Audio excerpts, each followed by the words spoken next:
말씀의 삶으로 우리가 토요일 큐티 새벽 기도하고 있는데요. 에스더서 7장 1절에서 10절까지 말씀 보도록 하겠습니다. 에스더 7장 1절에서 10절 말씀입니다.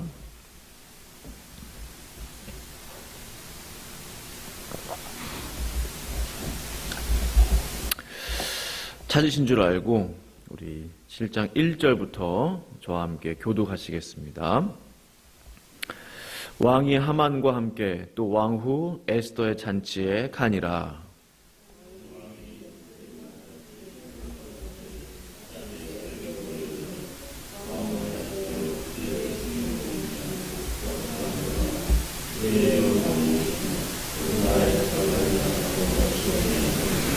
왕후 에스더가 대답하여 이르되 왕이여 내가 만일 왕의 목전에서 은혜를 입었으며 왕이 좋게 여기시면 내 소청대로 내 생명을 내게 주시고 내 요구대로 내 민족을 내게 주소서.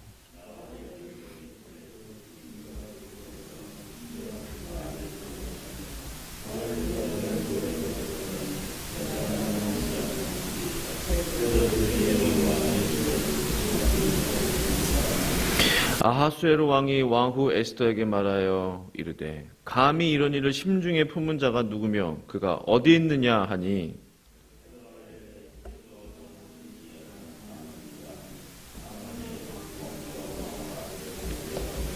왕이 노하여 일어나서 잔치 자리를 떠나 왕궁 후원으로 들어가니라. 하만이 일어서서 왕후 에스더에게 생명을 구하니 이는 왕이 자기에게 벌을 내리기로 결심한 줄 알미더라.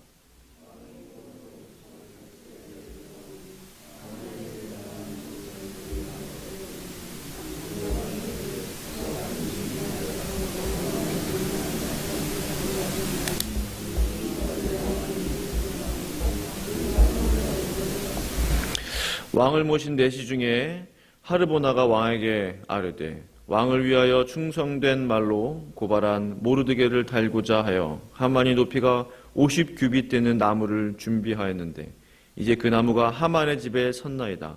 왕이 이르되 하만을 그 나무에 달라 하매 모르드게를 매달려고 한 나무에 하만을 다니 왕의 노가 그치니라. 아멘. 성도 여러분, 지난 간밤에 잘 주무셨어요? 예. 주중에 갑자기 더웠다가 또 갑자기 좀 이렇게 찬바람도 좀 불고, 예, 아침 저녁으로, 예, 가을이 왔나 싶을 정도로 갑자기, 예, 그렇게 바람이 좀 불었습니다. 오늘 토요 새벽기도 설교 제목은요, 최고의 연출가라는 제목입니다. 성도 여러분, 혹시 지난 시간 에스더서 말씀 기억하세요? 에스더 1장 1절부터 말씀 초반을 이렇게 다뤘는데 아하수에로 왕이 전국적으로 잔치를 벌이지 않습니까? 6개월 동안. 그리고 일주일 동안은 이제 평민들, 서민들을 위해서 또 잔치를 베풀고 그 마지막 날 이제 왕비 와스디의 이름이 아름다운, 얼마나 아름다웠으면 아름다운 그 와스디를 청했는데 이제 왕 앞에 나오지 않습니다. 백성들 앞에 나오지 않아요. 그것이 빌미가 돼서 이제 아하수에로 왕은 신하들과 회의 끝에 와스디 여왕을 이제 왕후를 폐위하게 되죠. 그럼 에스더서의 주인공 에스더는 어떻게 왕후가 될 수 있었을까? 신분이 그냥 유다인이잖아요. 페르시아 사람도 아니고. 당시 에스더는 부모가 없었습니다. 혼자 자랐어요. 모르드게라는 유다인이 자신의 친딸처럼 돌보고 있었습니다. 뭐 배경이나 가문이 전혀 없는 그냥 처녀 에스더였습니다. 유다 사람 에스더. 근데 왕은요, 와스디를 폐위하면서 전국에 있는 아리따운 처녀들을 다 불러들이게 돼요. 조서를 내려서 공개 모집을 하게 된 겁니다. 쉽게 말하면. 이런 경우가 흔치 않아요. 보통 왕족이나 귀족 출신의 이제 뭐 왕비를 이렇게 맞아들이지 흔한 경우가 아닙니다. 그래서 페르시아 왕실 그 전통대로라면 반드시 귀족 가문에서 선택해야만 합니다. 왕비를. 그런데 어찌된 영문인지 아하수에로 왕은 일반인 중에서 왕후를 간택하고자 해요.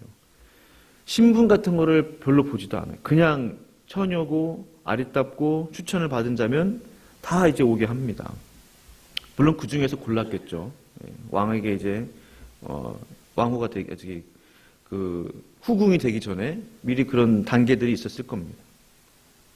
전혀 에스더는 페르시아의 그 왕비가 될 만한 가능성이 없었습니다. 그럼에도 불구하고 왕궁에 입궁할 수 있게 된 것인데 이 또한 하나님의 놀라운 역사이심이라고 저는 보게 돼요. 보이지 않는 하나님의 놀라운 연출이신 것입니다. 에스더는 그 모든 처녀들과 함께 이제 왕궁에 입궁을 하고 그 중에서도 아하수에로 왕의 사랑을 받게 돼요. 전국적으로 말씀드렸죠. 127개도 나 되는 그 엄청난 그 각 도에서 여인들이 왔다면 얼마나 아리따고 어여쁜 여인들이 많았겠어요. 그 중에서 오직 한 여인 에스더가 왕의 눈에 이제 들게 되는 것이죠. 그 모든 일들이 일사천리로 진행됩니다. 하루아침에 유다 포로의 신분이었던 에스더는 페르시아 제국의 이제 왕후의 자리에 앉게 된 거예요. 그런데 어느 날 이제 왕은 하만이라는 신하를 모든 신하들 중에 가장 높은 자리에 앉히게 됩니다. 그리고 이제 왕은 명령을 내려요. 이제 하만에게 절하라. 이제 제 2인자예요. 왕 다음에 2인자. 국무총리 같은. 절하고 무릎 꿇어라 라고 했는데 다 무릎 꿇고 절하는데 누구만 절하지 않았습니까? 에스더 앞장을 이렇게 쭉 보시면은 2장 3절 보시면 모르드게만 절하지 않아요. 모르드게만 무릎 꿇지 않습니다. 내가 이 하만에게 무릎 꿇을 수 없다. 조금 저는 이 부분에서 의아한 점이 있습니다. 어쨌든 모르드게는 그 당시에 왕궁의 문을 지키는 문지기의 신분이었거든요. 그러면 뭐 우상에게 절하라는 것도 아니고 자기보다 높은 신분에 있는 관료잖아요. 또 국무총리격인 그 사람에게 무릎 꿇고 절하는 것이 그 나라의 법이고 예절인다면 모르드게 절할 수 있지 않았을까? 우상이라면 달라요. 근데 모르드게는 자신의 소신을 지킵니다.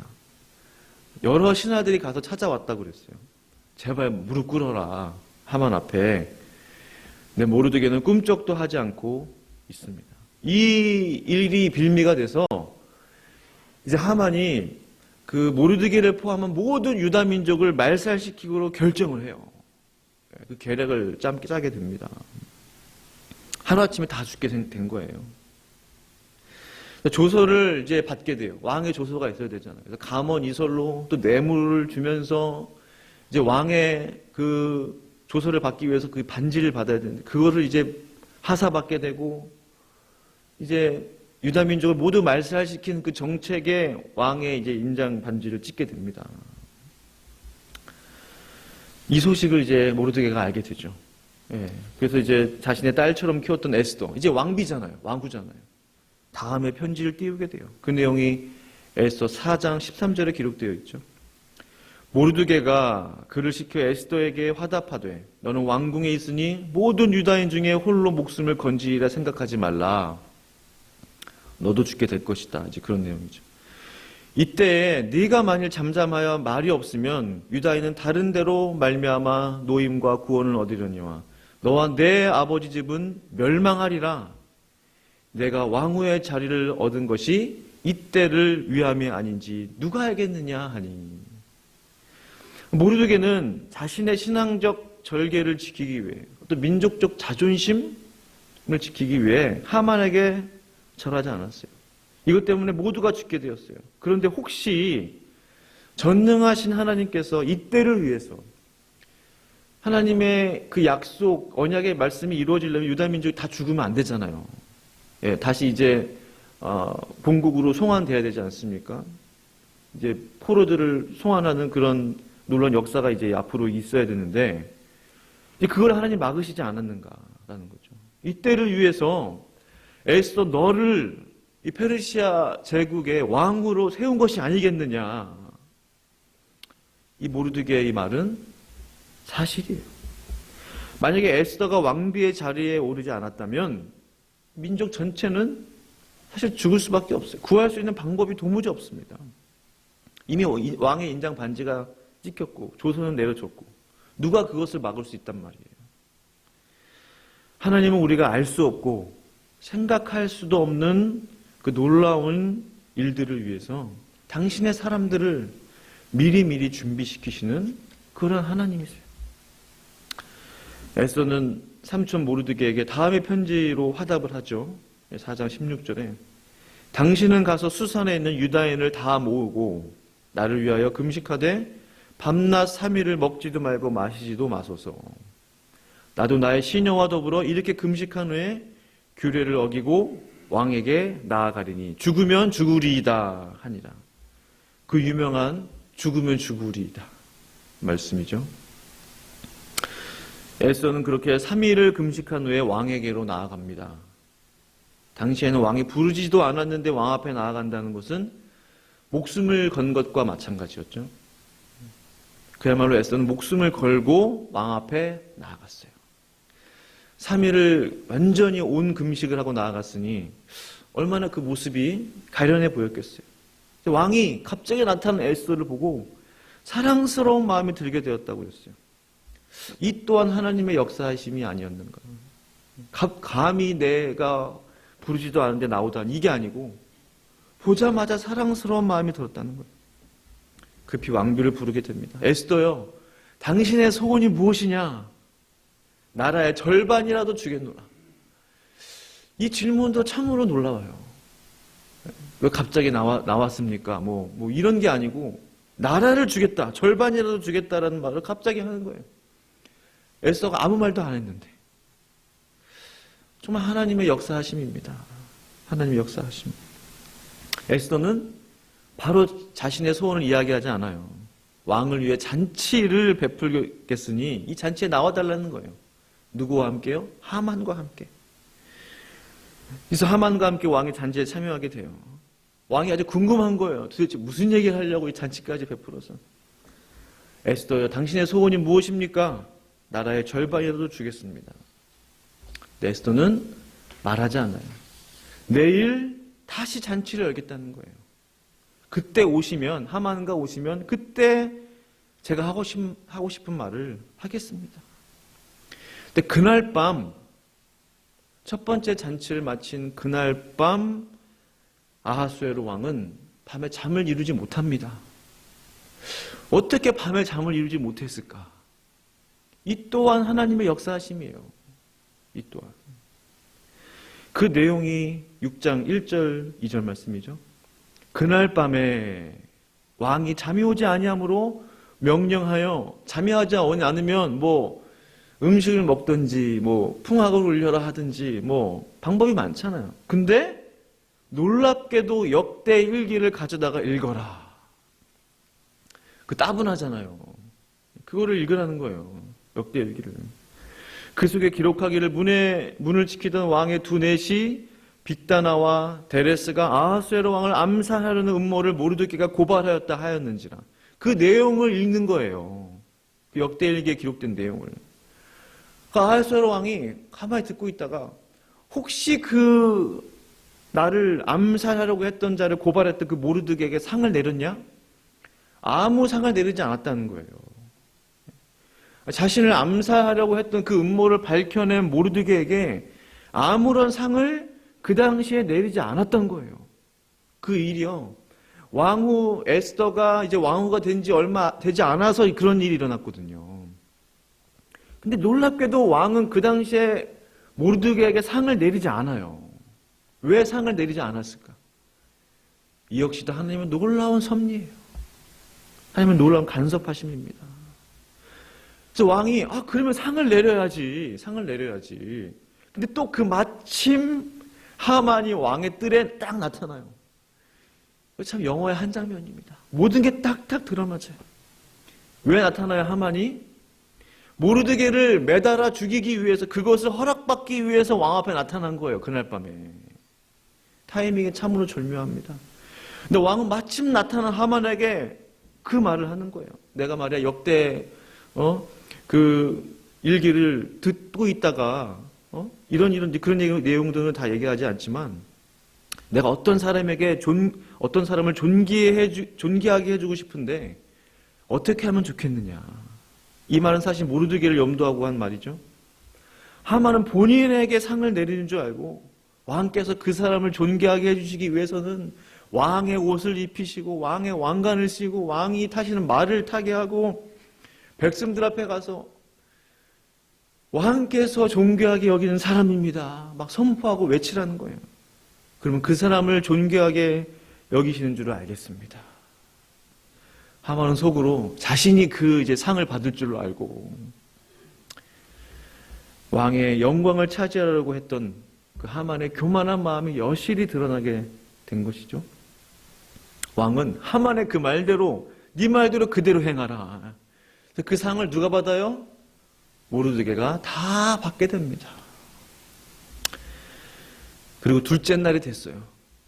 연거퍼서 잔치를 베풀었는데 두 번째 날이 되었어요. 이 날이 놀라운 날이죠. 이제 에스더가 자신의 그 민족에 대한 그 지금 절대절명 위기에 있는 그 이야기를 꺼내게 돼요. 사실 왕이시여, 어떤 자가, 저는 유다민족 출신인데 저와 더불어 모든 유다민족 사람들을 다 죽이려는 이 조서를 내린 일이 있습니다. 그 계략을 짠 사람이 있습니다. 그 자가 누구냐? 그 자는 바로 하만입니다. 그래서 하만은 얼굴이 사색이 돼요. 놀라 자빠집니다. 이게 갑자기 무슨 일입니까? 그래서 왕후 에스더를 붙잡고 간청을 해요. 찾아가서 목숨만 살려달라고. 근데 왕이 잠시 밖에 나갔다가 들어온 사이에 그 모습을 딱 목격해요. 아니 근데 그 모습이 어떻게 보였냐면 그 왕후 에스더를 겁탈하려고 하는 것처럼 보인 거예요. 이렇게 뒤에서 보니까. 네가 이제는 내가 보는 자리에서 내 왕후를 겁탈을 하는가 하면서 난리가 나요. 그러니까 주변에 있는 신하들이 갑자기 이제 하만에게 둘러싸서 머리에 두건을 씌우고 이제 범죄자를 잡을 때 그렇게 하는 거잖아요. 어떻게 그렇게 보였을까? 간청하는 그 장면을. 이 또한 하나님의 놀라운 역사하심이라고 생각합니다. 본인이 사실은 모르드게를 매달아 죽이려고 했던 그 높은 장대의 나무에 이제 하만 본인이 매달려서 죽임을 당하게 되었습니다. 성도 여러분, 제가 이 이야기를 쭉 지금 이렇게 스토리텔링 하듯이 해드렸는데요. 이 이야기 구석구석마다 하나님이라는 단어가 한 번도 등장하지 않아요. 하나님이 말씀하셨더라, 하나님이 역사하셨더라, 하나님이 이런 감동을 주셨더라, 이런 내용들이 전혀 등장하지 않아요.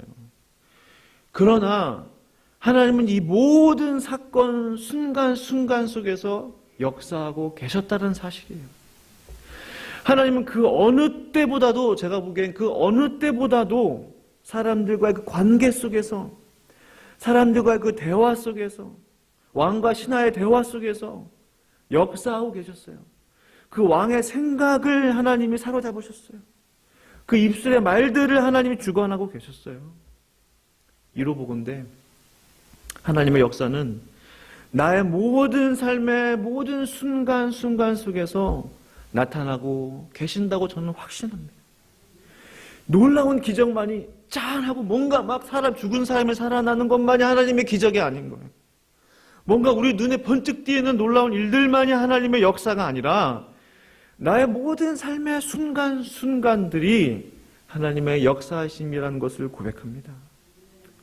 바로 그래서 우리가 순간순간 하나님의 성령에 민감하게 반응해야 할 줄로 믿습니다. 지금 나의 대화 속에서, 오늘 나의 작은 행동 속에서, 오늘 나의 작은 생각들 속에서 하나님의 뜻을 구하며 하나님의 그 놀라운 역사를 이루어 달라고 기도하시는 저와 성도님들이 되기를 간절히 축원합니다.